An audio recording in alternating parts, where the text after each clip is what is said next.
Hello, everyone. This is the Bank of America Gold Report walkthrough. There's a lot in here, and from time to time, Bank of America will put out very large reports, and they have a lot of good information,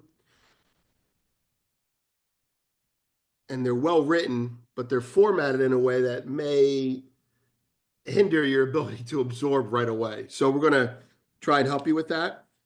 We also think there's some very interesting new concepts put in here. Uh, about quantifying gold that should be discussed. There's also one by Goldman Sachs that discusses similar but not the same quantification techniques. And we want to go through that here so you get the most out of this. So, the purpose, right, is threefold. Number one, to give you some context in no particular order, to give you some context on this report with regards to other reports. So you can read it and say, hey, this makes sense in context of that.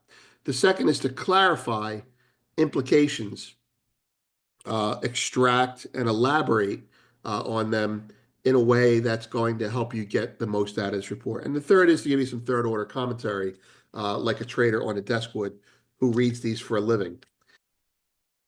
So let's start with this. The report comes out March 25th.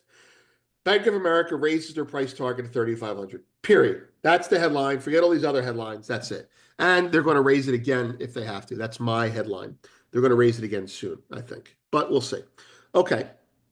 So, historical context. This report comes out on March 25th. Goldman Sachs put a report out similarly. In combination, these twin reports, twin towers, it's like they're the twin towers of reports right now. And I say that because they're getting incredibly frank in their analysis that they're sharing here. It's almost like they're trying to catch up because more news is coming out that we don't know about it. But that's my opinion, and that will be one of those third level trader type takes. But we'll see. All right, historically, right? In February, I think around February 15th, we showed it.